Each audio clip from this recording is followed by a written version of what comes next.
Hello and welcome to SimCast, the higher education simulation podcast. My name's Lawrence Hill and I'm joined by my regular co-host, Tony Jeremy. Hello everyone, welcome to SimCast, welcome back. So in this episode, we're going to be exploring simulation and neurodiversity, designing inclusive sims and debriefs. And we are joined by Joe Sullivan. Hello. Hi Joe. Hi Joe, good to have you with us. And Kelly Steele. Hi everybody, thank you for having me. You're Hi, very Kelly. welcome. You're very welcome. So what can we say about Kelly and Joe? Well, Joe is an associate professor at the University of Salford, focusing on inclusive pedagogical practice. A nurse by background, Joe's research explores the lived experience of autistic neurominority student nurses with applied work for NHS England, including webinars and some animated resources. Joe also brings lived experience perspectives as a parent within a neurodivergent family. And Kelly is a resuscitation officer with a background in operating department practice, so close to my heart, and prior service as the military instructor for BATLS and BALS, is that right? Did I get that one right? Yeah, battles and barks, we call it, yeah. As a proudly neurodivergent educator and learner, Kelly brings practical insight from delivering ALS and PALS and emergency care simulation across NHS and military settings. Very warm welcome to both of you. If you enjoyed the episode, please give us a like. Equally so, if you didn't like the episode, give us a dislike, but let us know in the comments why, because we're always keen to improve. To keep up to date with all things Sim, subscribe to the channel and don't forget to check the notification bell. And SimCast is available on all popular streaming platforms. Right, that's the pleasantries out of the way. Is it going to get unpleasant for No, me? not at all. But let's get into the weeds of things, shall we? Yeah, but before we get into the weeds of talking about what we're here to talk about today, can we first hear a little bit from you about why you do what you do? Kelly, why do you do what you do, Kelly? That's a really good question, and it's one of those ones that stumps you the moment you hear it, because you think, oh, why do I do what I do? Because you never really question it. But I genuinely instruct because I love it. I really enjoy it.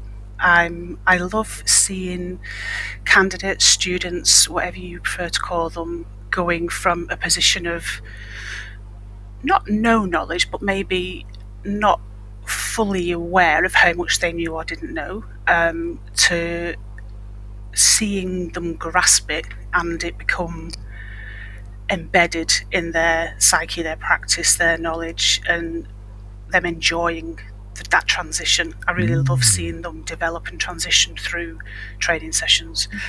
Love that. Thank you so much. Sounds a bit selfish maybe, but I enjoy watching them develop. No, not at all. And actually, Kelly, it's your passion for ALS, which is probably why we're here in the first place, having a conversation, because we'll probably get into this a bit later, but it was a conversation that came about following the episode that we did on the new GIC, which brought about this episode. Yeah, absolutely. So same question to you then, Joe. Tell us about why you do what you do. So I suppose similar to Kelly in that I really love teaching, and my teaching's been around student nurses. I've been an academic for 10 years in January, but with a background in adult nursing. But kind of dual to that is the fact that we've brought up 3 neurodivergent children. They're all adults now, and the journey into this world started when our son was diagnosed at 6 with what was known as Asperger's syndrome back then, but now is known as just autism. And I think having battled and for all of his life and my daughter's lives for support, recognition and understanding, it just feels inherently unfair that the world is created for neurotypical people, not neurodivergent people. Everything is created for us as neurotypical people. And we bring great disadvantage to our neurodivergent colleagues and students. So my work is really about bringing more equality, equity into that system, and also helping people understand a little bit more about why neurodivergent people feel the way they do and how they struggle to function in the kind of environments we build, because it can disable you in a way that it absolutely doesn't. So that's really what it's about. And I really never stop thinking about everything I do, I mean, I've just been travelling to Japan recently, which was fabulous with my husband. But every kind of environment I find myself in, I'm finding that I'm thinking, if I was neurodivergent, how would I manage this? Would that make sense to me? So it's a bit of a witch's curse in some respect, but it's also the thing that completely drives me, and I'm hoping it will be a legacy when I eventually get to retire. But how many people can resonate with that? That it's personal experience which drives the passion behind what you do in the workplace. So you've both got personal experience with neurodivergency in one way or another. But for perhaps people who don't, I think we need to clarify what we mean by the term neurodiversity, because you mentioned, Joe, that a term Asperger's previously, but things have kind of changed and moved since then. Yeah, that would be really helpful. Yeah, do you want me to answer that one? Yeah, take that one, Joe. Yeah. So, neurodivergency in and of itself isn't a diagnosis. It's an umbrella term for a cluster of conditions that we're very familiar with.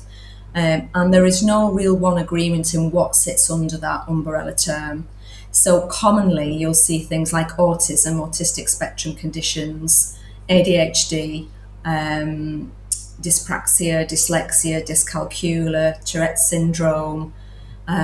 You'll also see things like OCD under there. So there's no one definition for the terms and conditions that we consider that sit under that terminology.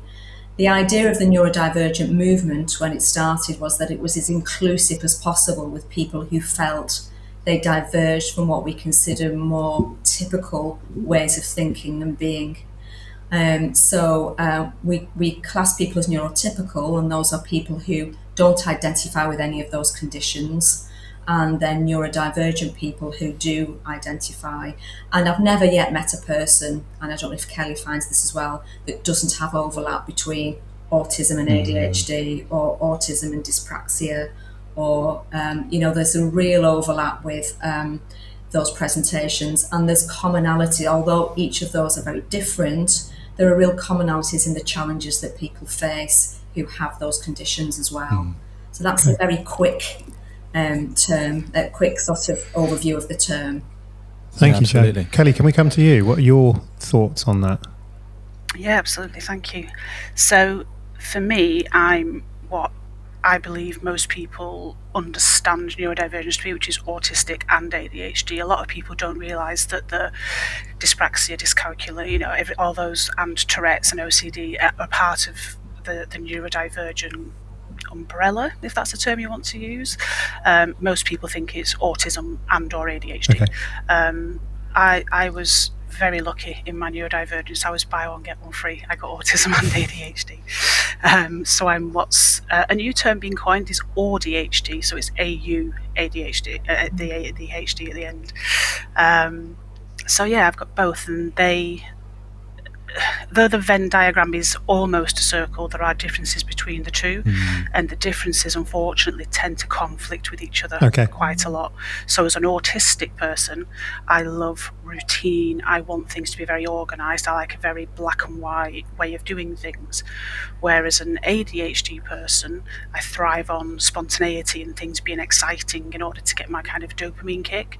So I often have internal conflict around a lot of things, which obviously becomes very draining on the battery, the social battery, my ability to mask with people, that kind of thing. So as an instructor, I love the ADHD part of me, loves the kind of the excitement of having to think on your feet and adapt to things changing within a scenario or with a candidate, but the autism side of me really struggles with it as well. Well, so that's it's so an internal interesting conflict. that you're coming at this both from the perspective as a facilitator of simulation and as somebody who is responsible for facilitating the simulation of other people, and it can clearly impact both educators and learners. But let's go back to Joe. But why does this topic matter for simulation educators right now? Because I think we don't really understand the extent of the existence of neurodivergence in our communities and populations. It literally is everywhere. And although we have statistical kind of data around diagnosed people, we're dealing with undiagnosed students and learners all the time. Absolutely. So if we're just building a more inclusive environment anyway and doing the right things, it doesn't really matter whether you're diagnosed or undiagnosed. We're going to be doing the right thing by you and really giving you the maximum opportunity to learn, thrive. Because if we don't get that right, it completely stops you from progressing and being who you want to be. And that's just understanding who you are in that context as well. Yeah, exactly. Yeah, it's so one of my reflections is that, as having run a paramedic program for 10 years, we would typically start with a proportion of the students who were recognized as being neurodivergent, and that number would steadily increase to the point that we would probably start at between 5 and 10% and often end up with 30, 40, even 50% of the cohort. So I think, and it's not tremendously surprising, is it, when we think that there's 70, 80, 90 billion neurons in the brain and trillions of connections. Actually, what does typical even mean when you come to wiring a brain? Because we don't fully understand that. So yeah, obviously it matters to both learners and facilitators. As a simulation educator, when we look at using simulation-based education as a way of interacting with our learners, our intentions are always honourable, I think, and always in a good place. But how neurodiverse learners interact in simulation might be more complex than what a lot of educators first think and understand. So what sort of things do you think we need to look out for in simulation when we're thinking about how to make it more inclusive for neurodivergent learners? Kelly, you smiled immediately at that. Yeah. So lead us in there. What are the challenges?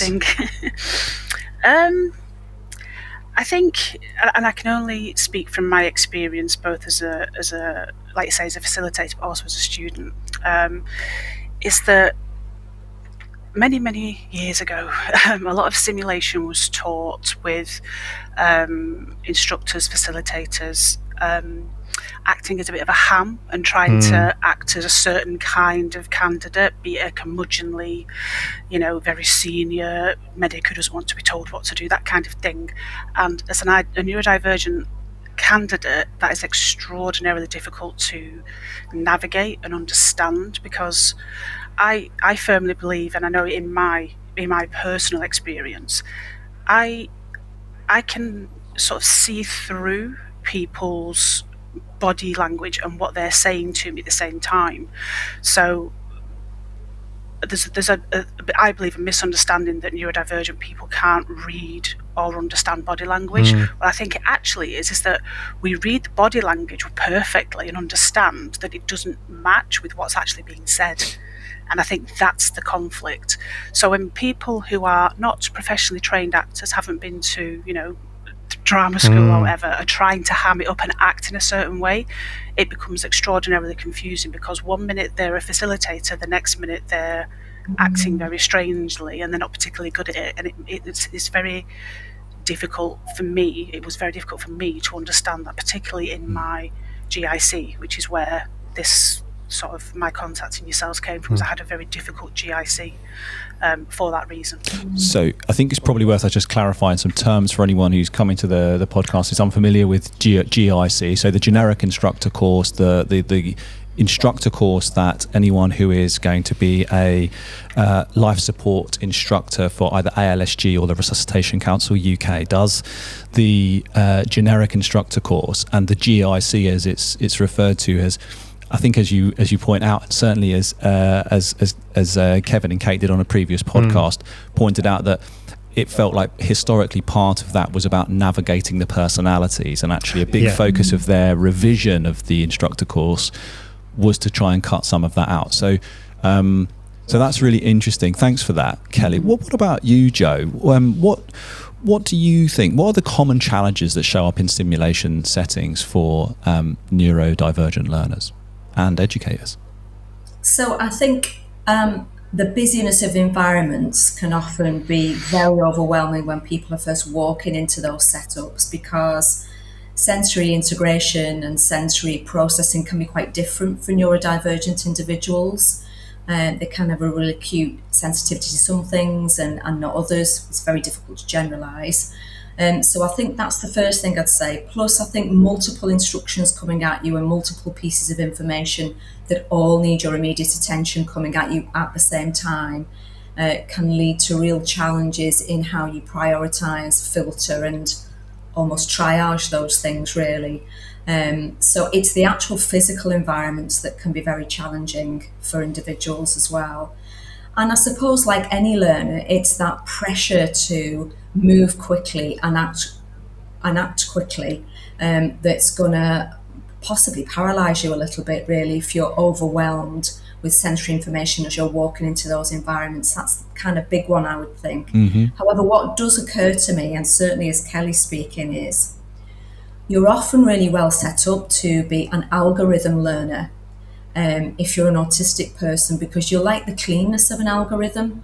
It's a real clean way of delivering care in the way that other ways that we deliver care across medical curriculums and paramedic curriculums isn't as clean. So I'm not surprised to hear that when you're running your courses, you have a very high percentage of neurodivergent. It's perfect in a way for neurodivergent individuals. I'd like to also add, though, that the sensory overwhelm that people feel and that sense of learning to prioritise, especially perhaps if you have ADHD, because data filtering is very different for you. Everything's at the same level of urgency in your mind in a way that I don't have that. It can be overcome. And the beauty of simulated learning is you're desensitizing in a way, and you're exposing people in very safe ways to things they're going to come into contact with in the real world. And I think that's the message that people don't get about neurodivergent people, is they can learn. Absolutely, they can learn. They can learn how to do it in the way that anybody can, if they're given the right support and the environments are built, accordingly, really. Kelly, have you got a point to come in here with? Yeah, just again on the back of what Joe was saying there. So my first point was, as a neurodivergent learner, as a neurodivergent facilitator, what I like to do, and I like to advocate to do, and I've done it in core centres where I've gone as a support instructor. I don't work in that core centre, is to advocate for, if you have tools in practice that you allow your candidates to use, such as a copy of the algorithm, well then why can't they use it in practice assessments? Because I firmly believe that the RC UK courses, the ALS, the EPALS, etc., we're not testing people's memory. We're testing people's ability to function with the tools they have to hand. Now, if they have a copy of the algorithm in practice, why do they not have a copy of the algorithm during assessment? Because actually, I firmly believe that memory recall is what actually stumps most people and gets most people really nervous, because they can't remember things. Yes, it's additional strain on cognitive load, isn't it? One of those H's or T's that they forget in the heat of the moment. Exactly, because I know myself, there's 8 and I will always forget 1 or 2, and it's that stress of not being able to remember it. What I also advocate is that, well, why can't our candidates have a pen and a piece of paper to take notes and write things down? Because again, we're not testing their memory, we're testing their ability to function and deliver care within the system. Now, if I'm going to see a patient, or I'm called to see a patient, I'm taking a pen and a piece of paper with me to write things down. Of course you are. Or I'm writing on my scrub trousers, or whatever you want to do. And in my trust, I've actually added algorithms and dry white pens so that people can write on the algorithms, write on pieces of paper and put them in the trolleys, because why would you not utilise tools that are available to you? And I think that's something we kind of need to catch up with a little bit facilitation, is allowing people to use the tools they have in practice. Practical tools for how educators can help and clinicians can help other clinicians to operate. May I just a second, it was reflecting on what you said just now, Joe, about like it being fantastic about, the paramedic course identifying so many neurodiverse learners. And I guess, my reflections on the conversation so far is because probably paramedic educators are really trying to educate learners to navigate chaos. That is broadly speaking the kind of what's happening, and perhaps some of those simulations, in an attempt to reflect the true complexity that's out there, are sometimes perhaps maybe a little bit extra. at times. Not that they should always be. And I just wonder if that creates a very tight net for kind of catching, or identifying, I should say, that those learners who are neurodivergent, because the conditions for those divergences, if that's even the right word, just to be caught, just becomes that much more apparent. So yeah, it was just a reflection really on what you were saying that made me think. But I guess the point I wanted to get to eventually was we talked before about the fact that you have something called a neurodivergent lab, or you kind of set simulations up in a way which are, understanding of learners' neurodiversity. Can you tell us a little bit more about those, please? I can. This is a fantastic piece of work that our simulation team have done at Salford Uni, where they've created sensory labs, they've called them, and it's using we've got really nice facilities, using our simulated areas to create sensory input where students can drop in. So it's a kind of informal thing, and run through a scenario. So so we can, olfactory smells, we can simulate, obviously sound, lighting, human voices shouting, can all be simulated really carefully to expose somebody in a really safe way to that kind of those big exposures, those big sensory exposures that kind of anybody new to a job would struggle with. But it's particularly powerful if you are a neurodivergent person. So we've done a few of them and they've been really, really well received. And it's not just kind of neurodivergent students that have stepped onto those. It can be people who are just really, really nervous about their first practice experience, who wanted that additional exposure to see what does it really smell like when somebody's vomited, or and we can do that really well. All those kind of things that you aren't really prepared for when you are perhaps a young person new to those caring and medical environments. So it's very much based in sensory exposures, and we use as much sensory input as we can. And then we're asking the learners to skip between rooms as well. So they'll be called to another room very quickly to make decisions in that one, and then back to the other one where it's all changed again. Is this something that's timetabled for the learners, or is it an optional thing they can attend? It is optional. It is optional because they do a lot of simulated work anyway, our students. So, and because the team are so keen, and we've done a lot of training around neurodivergent learning in our uni, they said, well, why don't we set up a simulation lab that looks at sensory integration and how that works? To which I was very excited by that.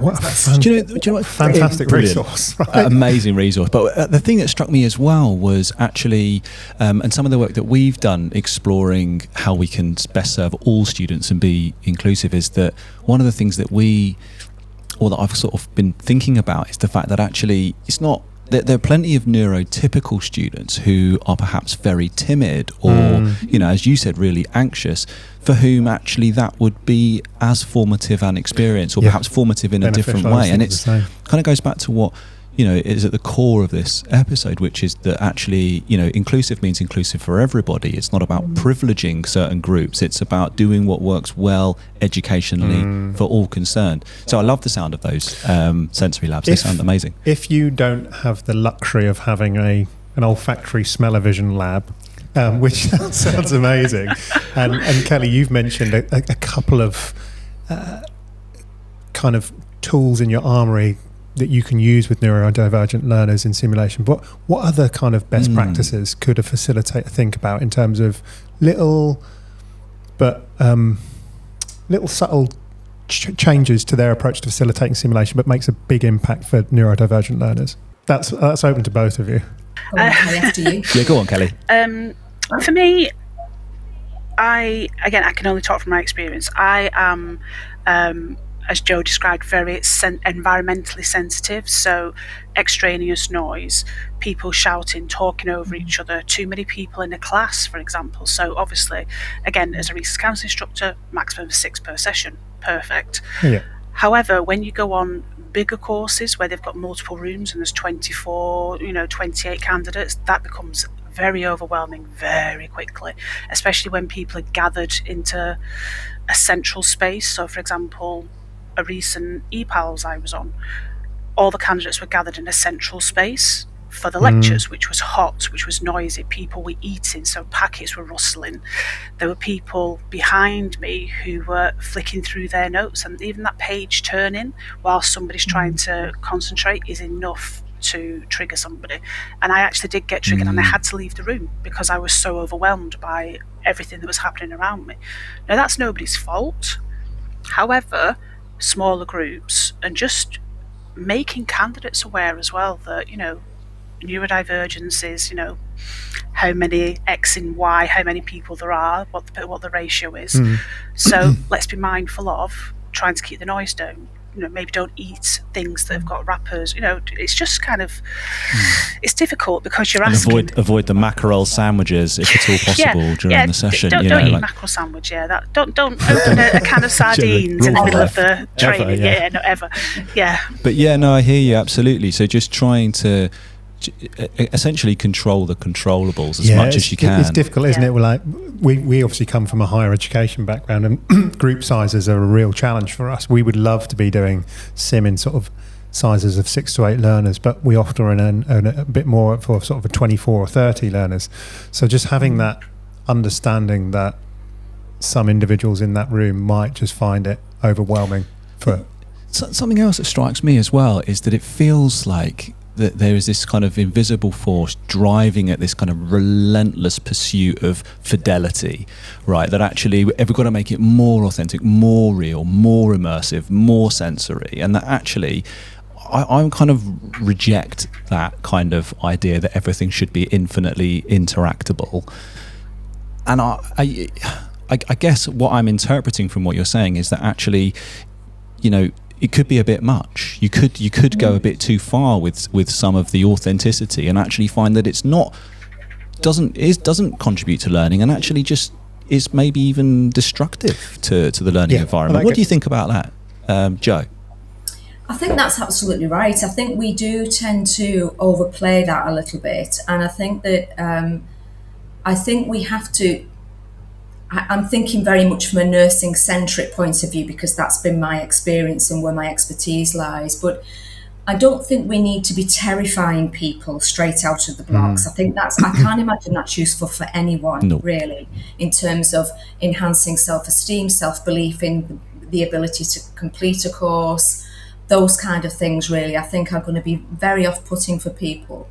And I'm not ever entirely convinced that you're never going to get a complete experience when you're simulating it, no matter how hard you go at that. It's always when you step out into those real environments that the proof of the pudding comes. And that's going to be different again for neurodivergent people, isn't it? There's different exposures there. There's interpersonal exposures there that they're going to have to come to terms with too. So there's only so far you'll be able to take people with it. And the idea of any educational experience pushing you over the edge isn't appropriate, no matter how well thought it is, well-meaning it is, it's just not really. So I suppose we have to be very sensible in that judgment. Yeah, and then absolutely. We need to be careful with, again, our understanding of safety in simulation, particularly with neurodivergent learners. Kelly? Yeah, I just wanted to kind of bring upon the point of scaring candidates. I mean, I obviously have been teaching for a while. I understand the benefit of simulation, but I think that candidates very rarely come to simulation very excited to stand in front of a group of people and show them what they can do. Most candidates are absolutely terrified. They don't like role play. They don't like standing up in front of people. Those that do inevitably end up becoming instructors because they like that environment.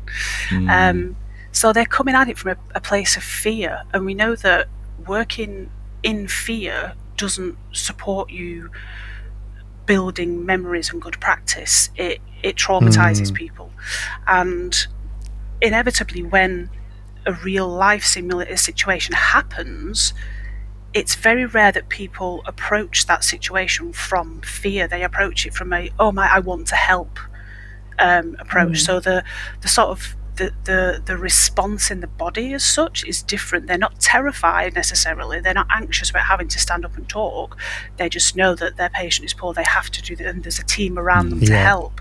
So the approach to a real life patient is very different than it is in simulation. And although I absolutely agree, simulation definitely has a place, I don't think overwhelming candidates trying to make it more realistic and faster and louder and brighter is the way to do it. We've agree. explored this topic a little bit before, haven't we? Where when you're in clinical practice, the focus is on the patient, and therefore your desire to learn, to care, to help, to provide whatever services you can. It's about others. It's about others. In simulation, the focus is on you as individuals, the spotlight's on you, and so it changes the field completely. No wonder the fields are different. Yeah. Joe, I'm going to come back to you. Yeah, sorry, just a really good point that Kelly made there, because when you're in simulation, you're performing. When you're in clinical practice, you're doing your job. You're providing. So yeah. And if you think about the authenticity that Kelly was talking about when we started, to say about I could see through that kind of falsehood. You're inevitably going to perform differently. So I think it's that I would never overread somebody's performance, perhaps in those simulated environments, in the way that we may perhaps tend to do. That was the first point I wanted to make. The other thing I wanted to say was, just coming back to that classroom environment, one of the things is just small tweaks like allowing students to stand in a different place might completely alter their experience of that from an auditory point of view, from a physical comfort point of view. And that doesn't mean that they're out of the group, if you like, but if they choose their place a little more and they can stand further away and perhaps have a stim toy or something like that that's discreet, all those things will hopefully reduce some of that discomfort that they may be feeling, in order that they can focus on what's being taught to them and love that. in a way that we need them to, really. So we've talked a lot about the learner and neurodivergency. Have either of you been involved in simulation to help educate around neurodivergency? So using simulation specifically with a neurodivergent kind of plan or I wish. simulation activity? I wish, yeah, no. So not for Kelly, but yes for Joe, by the look of it. What a fantastic idea. So I do a lot of professional training in my role, and there is a real, over the years, I've seen a real move, and this is absolutely correct, where people just want neurodivergent teachers to teach neurodivergency, not neurotypical people like me. So my son, who I explained earlier is autistic, he does a lot of national consultancy work around autism now, because it's the real deal. And I think that people then get a much clearer idea of how neurodivergent people are. So simulation, no, but authentic delivery is definitely the trend now. And I hope it isn't a trend. I hope it's the way we move. Yeah. I hope I am redundant in a sense, because that's how it should be. So yeah, it's a really good question, though, a really good point. It does go back to Kelly's earlier point of we have to be really careful if we're going to, for example, put a neurodivergent patient into a simulation, that we are very careful not to ham it up, because we'd be doing it a disservice. Yeah. Kelly, going to come back to you. Yeah, just again around the neurodivergent facilitators. As I'm sure you're aware, there's a national mandatory training now around the Oliver McGowan programme. And the first half is online learning. It's about neurodivergence and learning disabilities. And the second part of the programme is face-to-face with a facilitator. And I said at my trust, who are the people that are facilitating it? Because why are they not neurodivergent people that are facilitating this second part of the Oliver McGowan? Because then they can talk from experience. We are very quick, dare I say it, to talk about patient experience. We want people with lived experience to feed back to us and talk about our services and our programs. I'm like, well, why are we not utilising neurodivergent educators to do the same thing, to feed back about things like the Oliver McGowan program, for example? Such an important point. Just out of interest, what was the response? Oh yeah. Yeah, people just don't think about it. I'm like, so for me, that is very, very obvious, and that's another neurodivergent thing as well, is seeing the the wood through the trees. Yeah, it's seeing what I think is obvious, and unfortunately I've learned over the many years that it isn't always necessarily obvious because people don't think the same way I do, which is why I'm neurodivergent. No, fair enough. So yeah. Amazing. Joe, come back in there.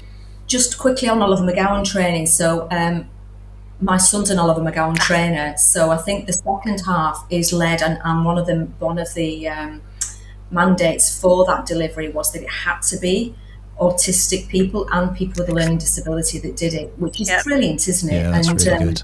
And I remember hearing this and thinking that's going to be really interesting, but my son does a lot of work around that as well, so hopefully they've got that message, Kelly. It sounds like it, doesn't it, anyway? Because it's absolutely got to be that way. Too right. So you mentioned earlier about simulation being a performance, and at some point the performance ends, doesn't it? And we transition to a debrief, which is broadly recognised as, you know, the most complex part of any simulation, certainly from a facilitator's perspective at least. So but good debriefs are designed to be learner-led and reflective, and again looking at the whole spectrum of learners, getting learners to engage, particularly when we're looking at pre-registration learners in university, is really, really challenging. Perhaps slightly different for people qualified in practice, but having that debrief conversation. Yeah, and debriefs, I would imagine, can feel like some perhaps of the most exclusionary parts of a simulation because of the challenging social environment, sometimes the strong feelings and some of the kind of the tension that's in there. So what if educators were to change three things in their debriefs, what could they do to make simulation debriefs more inclusive for neurodivergent learners? That's Kelly, a very... I think he's got a wish list. that response, there was a visceral reaction there, wasn't there? So for me, one of the things that I really struggled with was you've just had to do your 10-15 minute performance for your simulation. You've not even finished processing that, and then somebody says, right, okay, so how did that feel? Which I know we're all taught you're not supposed to say. How did that feel for you? And you're like, I have no idea. I am still feeling in my head about what was happening 10 seconds ago. Still downloading. So it's a bit of a trope within the community of the Autism 6, is that people with neurodivergence need a little bit more time to process what's been said to them, translate it into neurotypical inverted commas, and give an appropriate answer. Because if you rapid fire questions at somebody who's neurodivergent, sorry, I've got dogs barking, they will give you a rapid fire return which is very, very candid and can be read as abrupt, can be read as rude, which I think is part of the problem, is that people are not given enough time to reflect. So what I like to do is say, okay, everybody take a seat, I'm just going to tidy up here, have a think about what just happened, and have a think about anything you think you want to feed back. I give them that time while I just tidy up the scenario. That's one. We've talked about this before, is getting comfortable with silence, and it doesn't have to be uncomfortable. As for a facilitator, it might feel uncomfortable, but it's also thinking and processing time, isn't it? So tip number one, more time. More time, because I had a very quick addition to that. I listened to a podcast recently, I can't remember where it was, that said that 4 seconds between neurotypicals is when things start to feel uncomfortable. So if there's silence for 4 seconds and they're looking at each other, it becomes uncomfortable. Whereas neurodivergent, we need longer than that. So it's that being uncomfortable in that silence, which is exactly what you've just said, is actually what some of your neurodivergent candidates need, is that time to think. Awesome. Another thing that I like to offer is go on. Is again the opportunity to write some things down, because I know for myself, if it isn't written down, it never happened. I either have to record things, as in meetings, etc., or make very, very fast contemporaneous notes. So I allow my candidates to write things down during their assessments, and then they've got notes to feed back from. Yeah, how often are we in situations where we're in a simulation space? We might have, cordoned off part of the room as a debrief space, set our chairs out in a nice circle, but we're like bags and everything over in the corner, and that straight away you're counteracting that ability to do that note taking.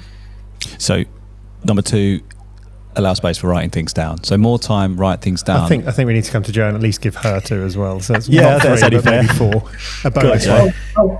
There's too many. So one of the things that really occurs to me when Kelly, certainly space and time is, I think, the biggest thing, but also perhaps contributing via a Padlet or something like that rather than orally sharing at the time might be a much better way of people contributing to that debrief. I think would be a really nice option to give people.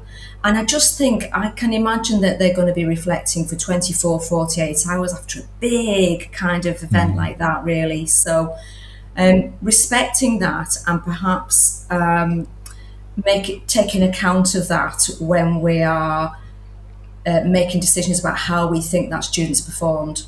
I think we've got to do it through that lens, really.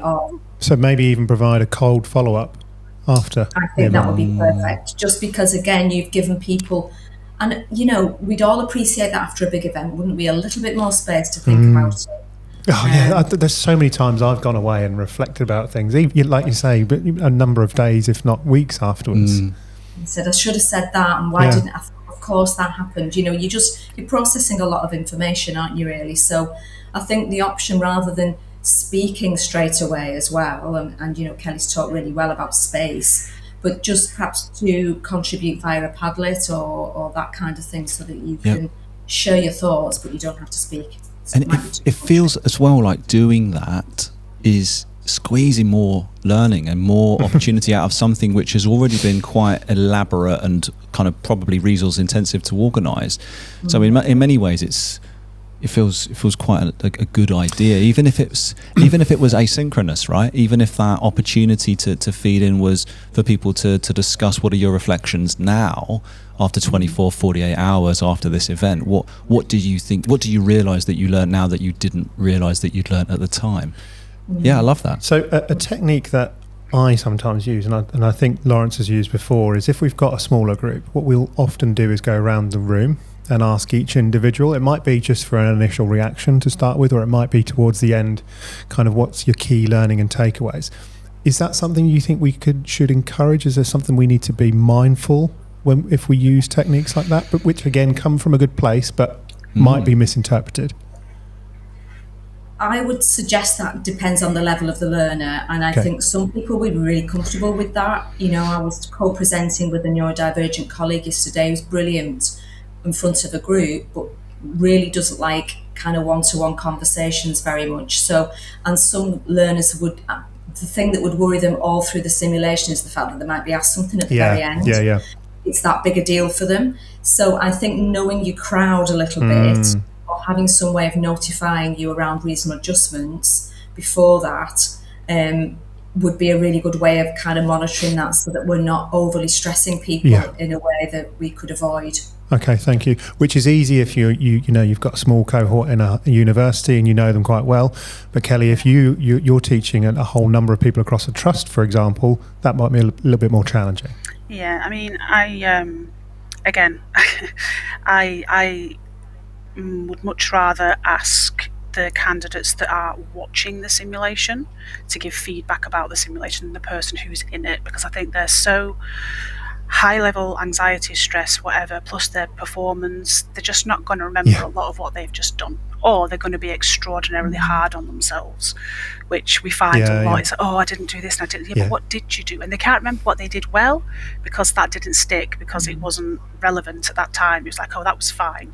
We tend to reflect negatively on things rather than have a positive view on reflection absolutely. All the time. So I like to ask the candidates who are sat down watching if they will help with, and no force, like, is anybody willing to offer a little bit of feedback on what they thought about this, and make sure that it's fair, but it's also kind at the same time, because again, you have to. Can I just say, I'm taking that, I'm lifting that verbatim.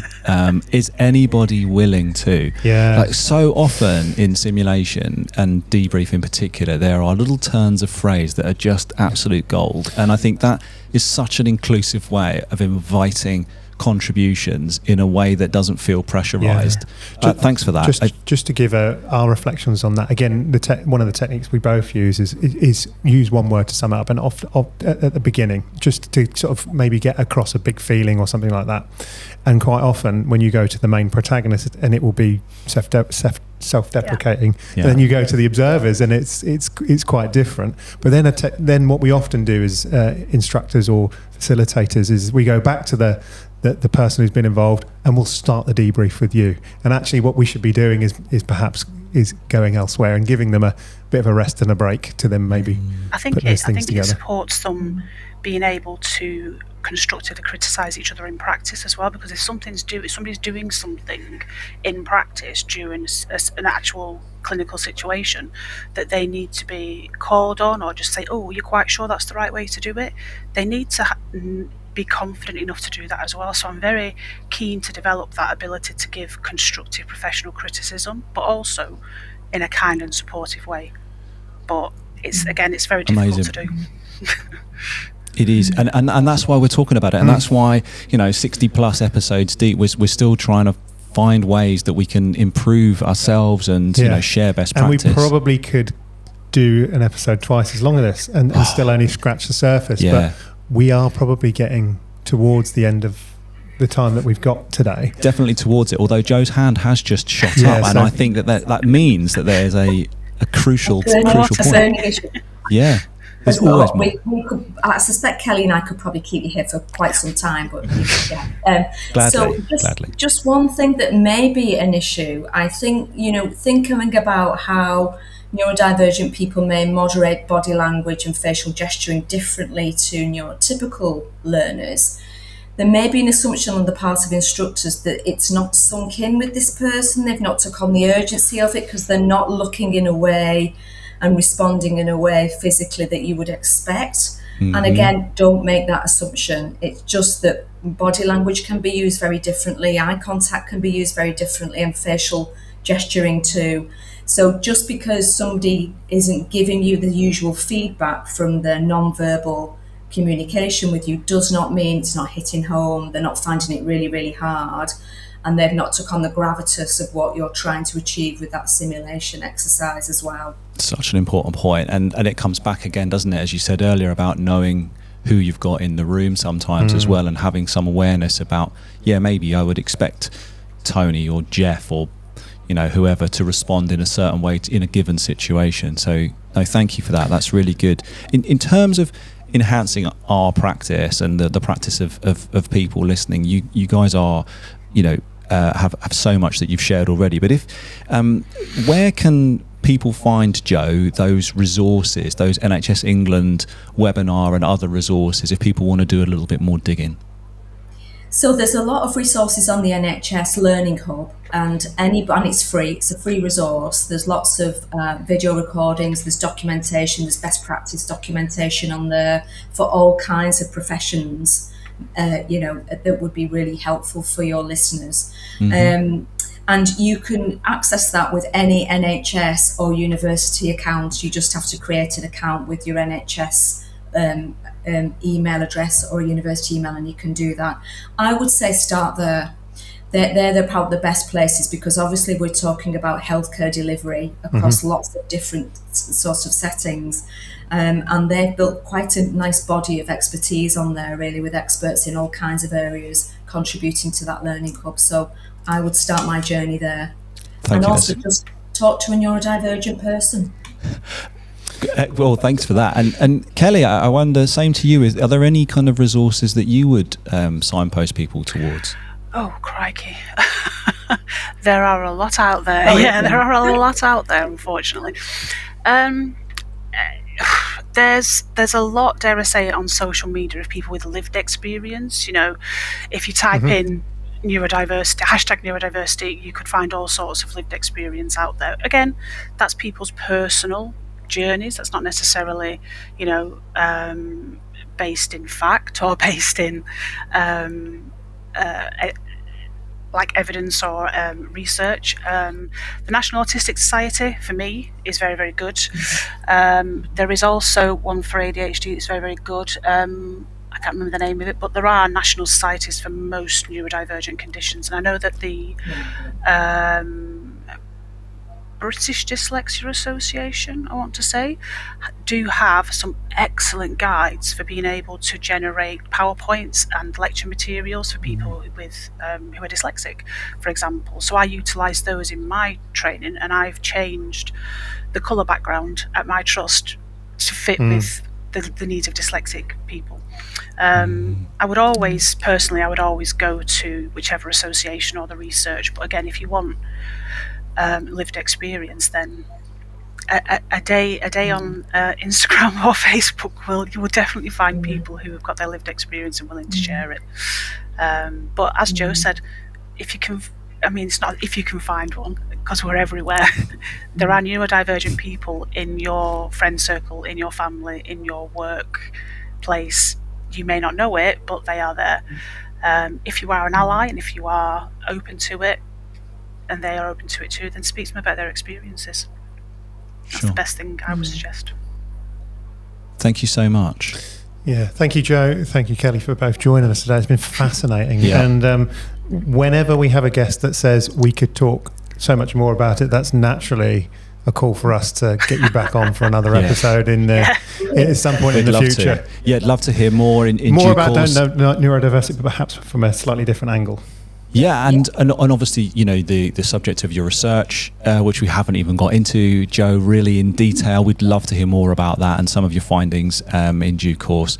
Absolute pleasure to have you both on. Thank you so much for coming on to the episode. Yeah, it's been lovely. And thank you for listening in. We hope you've found this episode interesting and stimulating. Sure, you're going away with ideas and ways that you can enhance your simulation practice. But from us, for now, it's cheerio. Bye for now.